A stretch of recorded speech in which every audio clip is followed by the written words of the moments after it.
The conference room went silent when he said it. Not the productive kind of silence where people are thinking, the kind where everyone suddenly finds their laptops fascinating. Maggie, I'm pulling you from the Q3 risk assessment. Stephanie's more analytical than you are. My director, Ian Cartwright, didn't even look at me when he announced it. He was scrolling through his phone, one hand drumming the mahogany table we'd all gathered around. The $4.2 million telecommunications merger sat in the center of the agenda. I'd spent 6 weeks building the preliminary risk framework for it. Stephanie Chin Morris gave me what I can only describe as an apologetic wince. She'd been at Sunlift Technologies for 9 months. I'd been there for 7 years. I closed my laptop. Understood. That was all I said. The meeting continued around me like I'd already left the room. Around the table sat 5 other people. 2 junior analysts who were suddenly very focused on their coffee cups. The client liaison, Foster, who'd worked with me on 4 previous projects and wouldn't meet my eyes. Ian's executive assistant, who was taking notes with mechanical precision. And Stephanie, who looked like she wanted to sink through the floor. Ian continued talking, directing his comments to Stephanie now. I need the vendor compatibility matrix by Thursday. Focus on the regulatory compliance gaps, that's where the client's really concerned. Think strategic, not just technical. Strategic versus technical. That was his framework for everything. He'd said it in our first team meeting after he joined, we need to move beyond technical thinking and embrace strategic positioning. As if the two were mutually exclusive. As if understanding the actual technical infrastructure that could destroy a merger wasn't strategic. Let me give you context, because context is where power hides. Sunlift Technologies handled infrastructure integration for mid-sized telecom acquisitions. We were the firm companies hired when they wanted to absorb a competitor without inheriting their operational disasters. My role, formerly my role, was senior risk analyst. I mapped failure points. I identified where systems would collapse under merger pressure, where regulatory gaps would open, where vendor contracts contained poison pills. I'd worked on 19 major acquisitions in 7 years. 16 had closed successfully with minimal post-merger disruption. The 3 that hit problems? All involved clients who ignored my risk assessments because they wanted faster timelines or cheaper solutions. Ian Cartwright had joined as regional director 11 months prior. Wharton MBA. Previously at a boutique consulting firm in Manhattan that I'm fairly certain he name-dropped in every third conversation. He wore Brunello Cucinelli suits and had his shirts monogrammed. He talked about his network the way other people talk about religion. He had the kind of confidence that comes from never being told no by anyone who mattered. I had a state school degree and 15 years of field experience across 3 sectors. I'd started in municipal infrastructure, moved to healthcare systems integration, then landed in telecom. I knew risk assessment the way surgeons know anatomy, not from textbooks, from actually being inside the organism when things went wrong. That difference mattered to him more than it should have. His first week, he'd asked me where I'd gone to school. When I told him, he'd nodded with this particular expression, not quite dismissive, but the kind of look that categorizes you. Then he'd mentioned Wharton twice in the next 10 minutes. The warning sign started small. 2 months before the conference room incident, Ian began CCing himself on my client emails.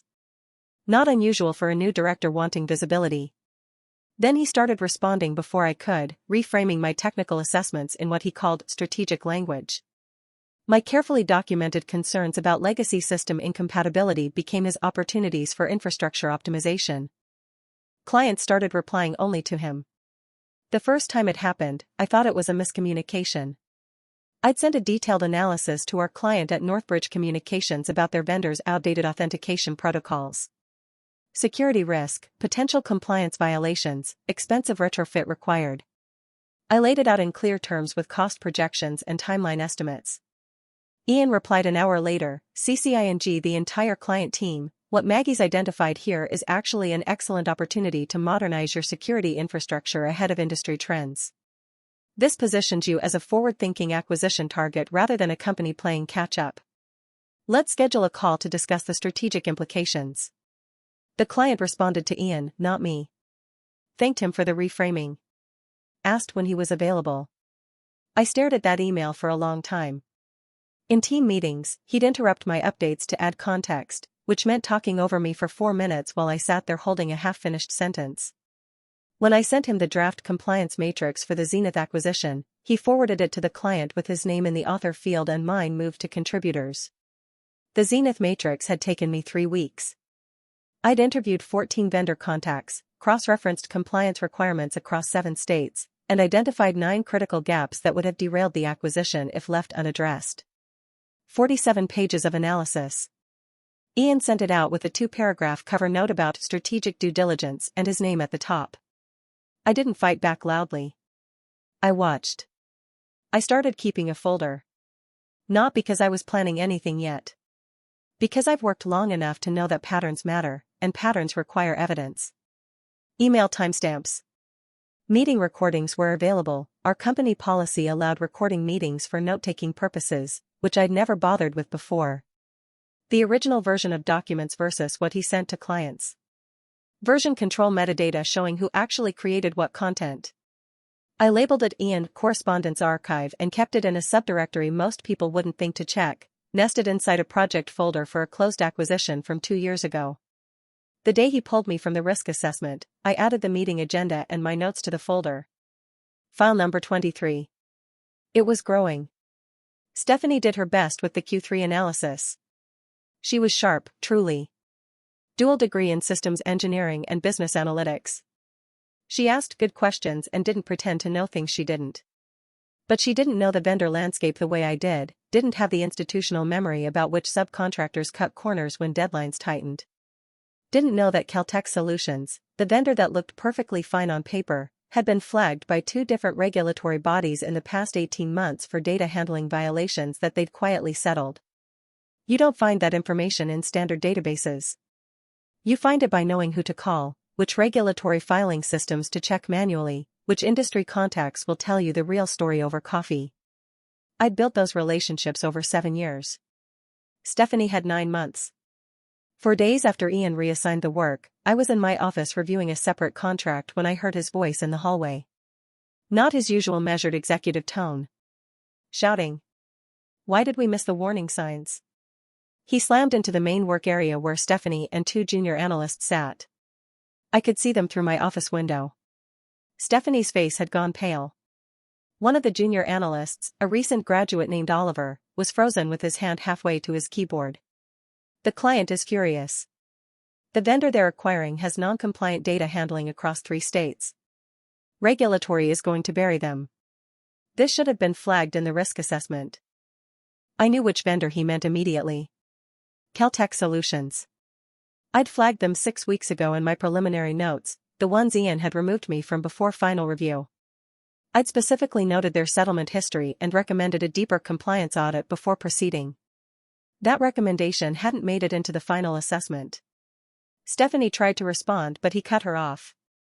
This is basic due diligence. How did you not catch this? Her voice was quiet. I reviewed the standard compliance databases. Everything showed. Standard isn't good enough, Ian snapped. We're supposed to be better than standard. That's why clients pay us. I stood up. Walked to my door. The hallway between my office and the main work area suddenly felt very long. Ian. He turned. His face was flushed, tie loosened. The monogrammed cuffs were unbuttoned. What? I flagged Caltech in the preliminary assessment. Non-compliance with data residency requirements in California, Oregon, and Washington. Inadequate breach protocols. 2 regulatory settlements in the past 18 months that don't appear in standard databases. It was in the section marked High Priority Review, page 19 of the preliminary report. His jaw tightened. That was preliminary. The final assessment should have caught it. The final assessment would have, I said. If I'd been part of it. I had the contacts and access needed to verify that kind of compliance history. That's what 7 years of relationship building gets you. The work area had gone completely silent. Oliver was staring at his desk like it might save him. We stared at each other for 3 seconds that felt considerably longer. He left without another word. Didn't slam the door. Just walked out with his jaw clenched and his shoulders rigid. I went back to my office and added the incident to my folder. File 24. Then I pulled up Sunlift's employee handbook and started reading the sections I'd mostly skimmed before: performance documentation standards, workplace conduct policies, and the formal chain for internal review requests. The handbook had been updated 8 months ago. There was a new section titled Professional Standards and Equity in Project Assignment. It included specific language about documentation requirements when removing senior personnel from active projects, guidelines for proper attribution of work product, and a formal review process for complaints about systemic bias or retaliation. I read it 3 times. Then I started taking notes. The next 2 months followed a pattern that anyone who's been erased from their own work will recognize. Ian took credit for my analysis on the Crestview merger during the leadership call. I knew because Foster, the client liaison who'd been in that original meeting, pulled me aside afterward. "That was your work Ian presented," Foster said. We were in the break room. He looked uncomfortable. "The vendor analysis, the timeline projections. I recognized your methodology." "Did he mention my name?" "Once. In passing. He said the team did the groundwork." "The team." Singular credit, plural responsibility.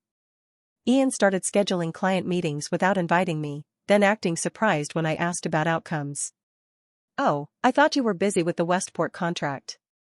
I didn't want to overload you," said with perfect concern, as if he were protecting me rather than excluding me. He forwarded a project proposal I'd written to the executive team with his name as lead author and mine buried in the acknowledgments. The proposal was for a new risk assessment framework that would standardize our compliance review process. I'd spent 6 weeks developing it, including building a custom database template and writing a 30-page implementation guide. The executive team approved it. Ian got congratulations from 3 VPs. My name appeared once, in 8-point font at the bottom of page 1, with contributions from M. Segan. Each time, I documented it. Original files with creation timestamps. Email chains showing who wrote what. Calendar invitations that showed who scheduled what and who was deliberately excluded. I wasn't angry in the way people expect. I was cold. Methodical. Every time he undermined me, I added another piece to the file. The folder grew to 47 documents. I also started doing something else.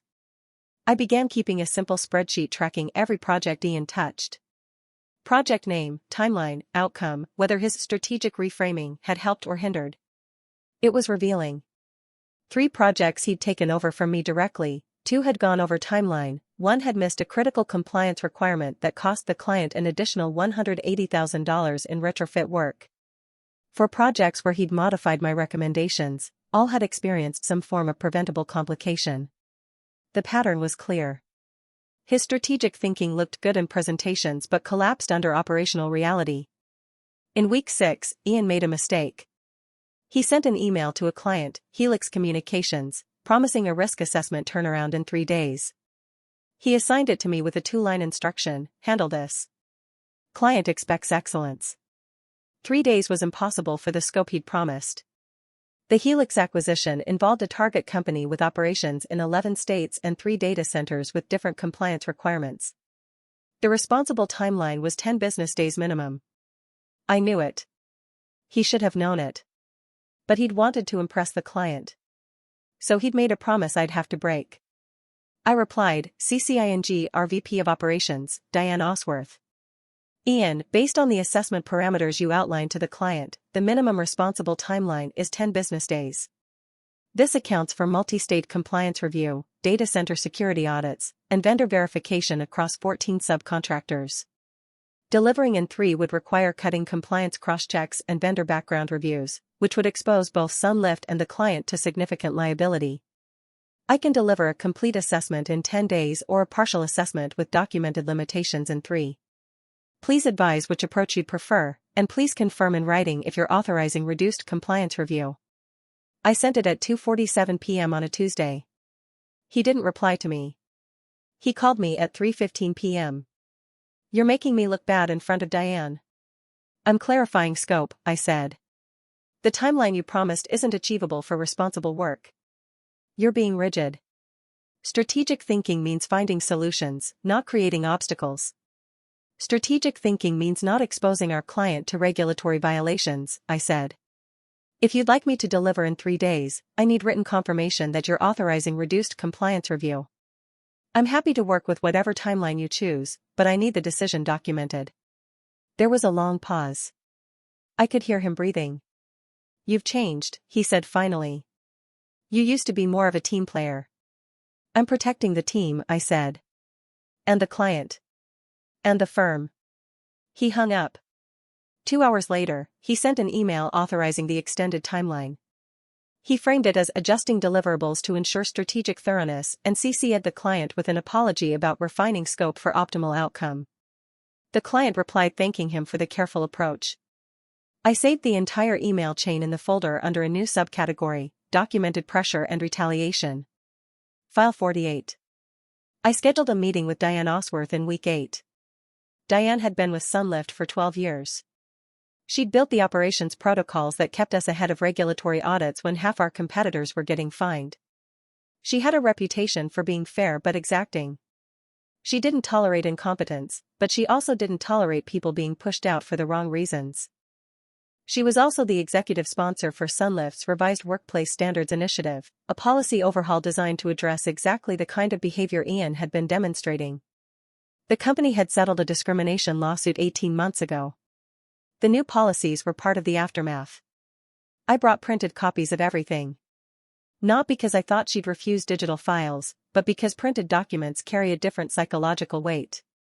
People take them more seriously. It's harder to close a window than to set aside paper. 47 documents organized in a 3-ring binder with color-coded tabs. Section 1, Email Evidence. Section 2, Document Attribution Discrepancies. Section 3, Project Timeline and Outcome Tracking. Section 4, Meeting Notes and Recordings. Section 5, Policy Violations cross-referenced with the updated handbook. I didn't editorialize. I walked her through the timeline: removal from projects without documented justification, work reassigned without rationale, credit misattribution across multiple deliverables, client communication interference, and the pressure to cut compliance corners on the Helix assessment. She read in silence for 11 minutes. Then she looked up. This is a pattern, she said quietly. Yes. Have you spoken to Ian about any of this? Twice. The first time, after he took credit for the Zenith compliance matrix, I asked him about the attribution. He said he'd streamlined the author list for clarity and that my contribution was acknowledged. The second time, when he started replying to my client emails before I could respond, I asked if there was a communication protocol I should be following. He said he was helping me develop more strategic client relationship skills and that I should be grateful for the mentorship. Diane's expression didn't change, but something shifted in her eyes. Both conversations ended with him either deflecting or ending the discussion. I continued. I documented both. They're in Section 4. She nodded slowly. The new workplace standards policy includes a formal review process for management conduct. If an employee submits documented concerns about systemic bias or retaliation, operations and legal are required to open an investigation. She tapped the stack of papers. This qualifies. This more than qualifies. I'd like to initiate that process. I'll flag this to legal this afternoon, she said. Expect contact from our compliance counsel within 48 hours. In the meantime, I'm going to recommend that Ian not make any changes to your project assignments until the review is complete. That's within my authority as VP of Operations. What will he be told? That a review has been initiated regarding management practices. Not who initiated it, though he'll probably figure it out. She met my eyes. This will get uncomfortable. It's already uncomfortable, I said. I'd like it to get uncomfortable in a direction that leads somewhere. We shook hands. I left her office feeling something I hadn't felt in months, not relief, exactly.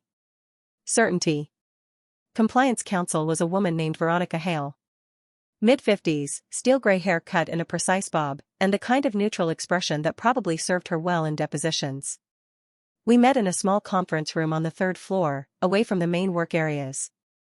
She had my binder already sitting on the table when I arrived. There were sticky notes flagging certain pages. She took notes by hand in a leather portfolio, fountain pen moving in quick, efficient strokes.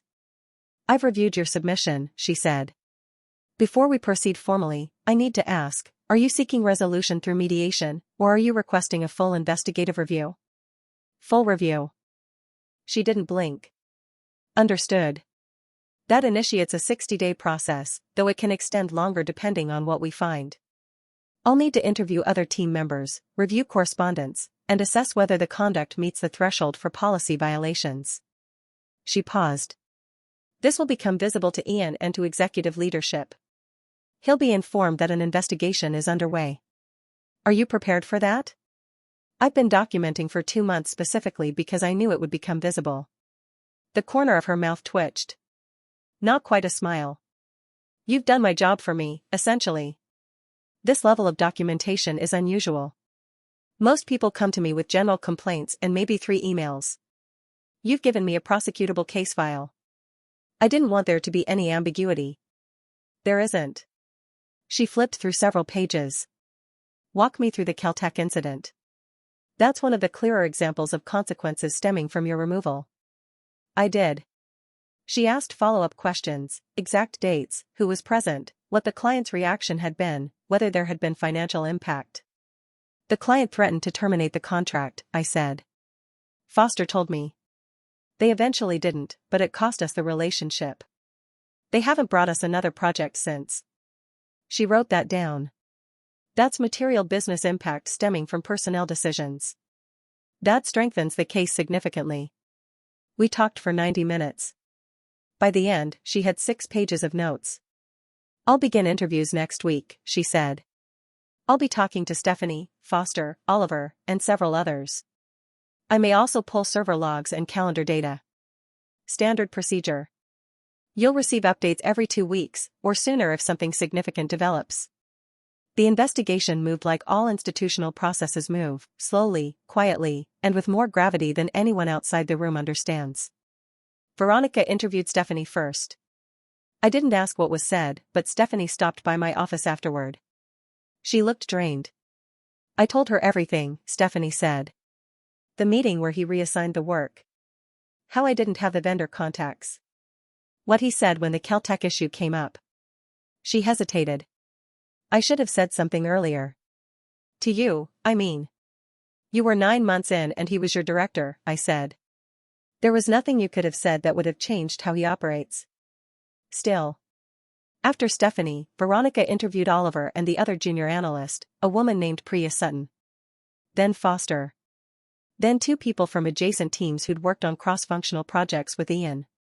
She pulled email server logs. She requested calendar access to verify meeting patterns, who was invited to what, who was systematically excluded. Ian didn't know for the first 3 weeks. Then he did.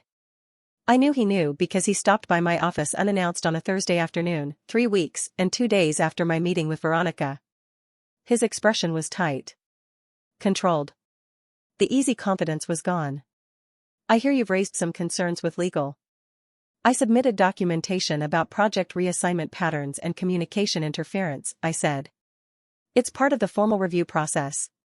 You could have come to me. I did. Twice. You told me I was being mentored and should be grateful. His jaw worked. That's not how I meant it. That's how you said it. He stared at me for a beat too long. Then he left without another word. 2 days later, I was invited to a meeting I hadn't requested, Ian, myself, Diane Osworth, and the VP of Client Services, Andrew Locke. The subject line read, Q4 Strategy Alignment. I knew what it was before I walked in. I also knew that Veronica knew about the meeting. Because Diane had sent me a separate email 30 minutes before, Veronica has been briefed on this meeting. Proceed as you see fit.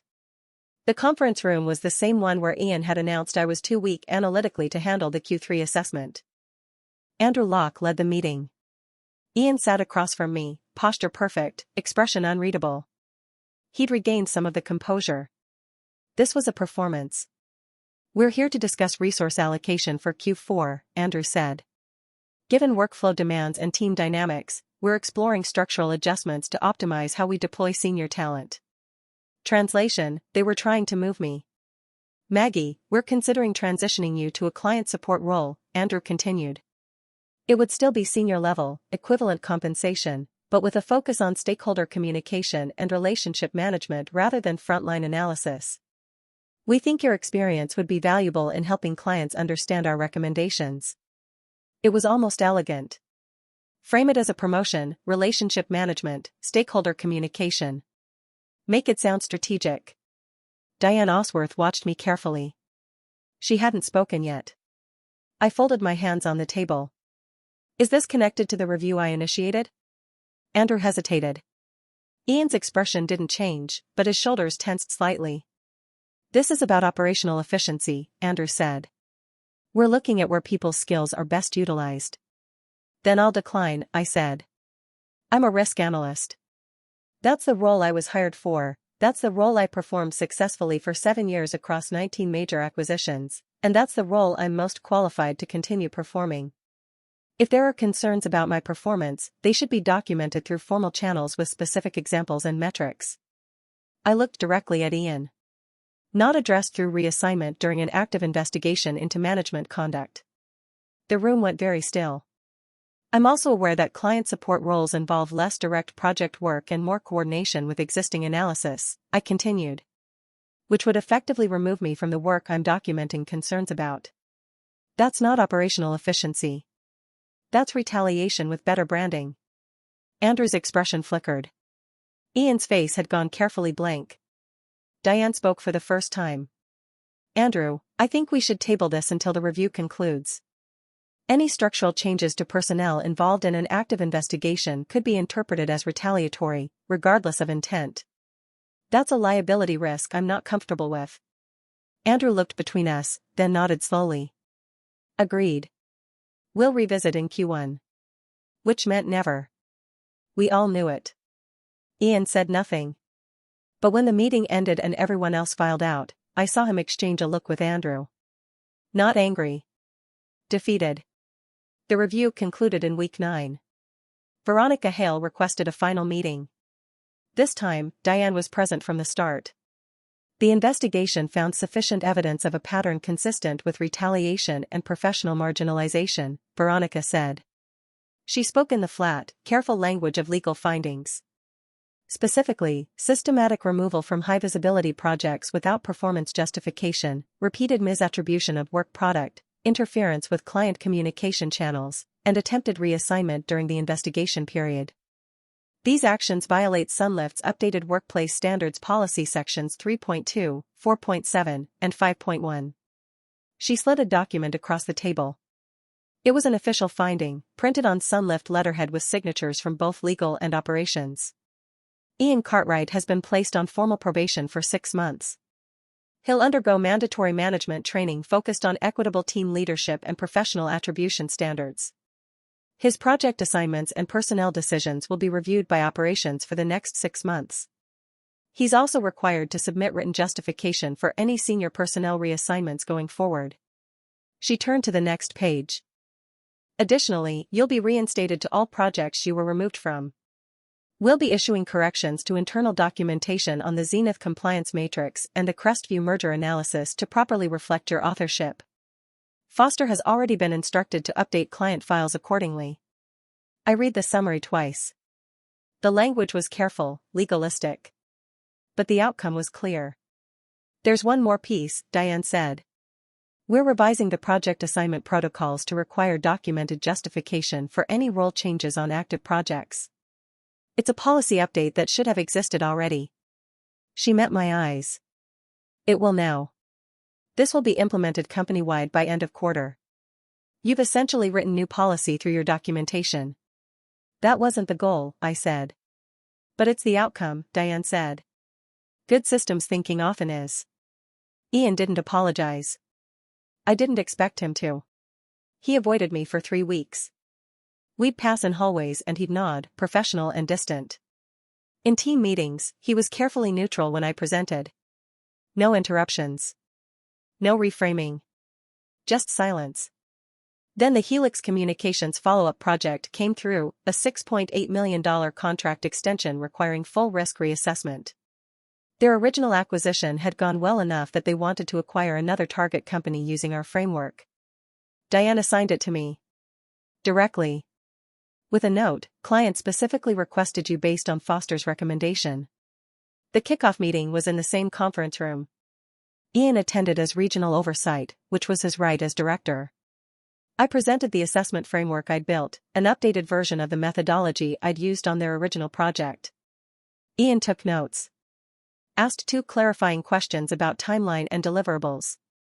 Both questions were relevant, professional. When the meeting ended, he lingered as others filed out. The framework is solid, he said quietly. I packed my laptop. I know.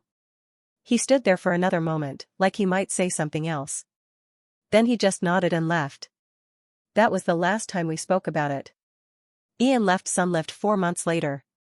Not fired, transferred to a different regional office in the Southwest with a narrower portfolio, and that was that.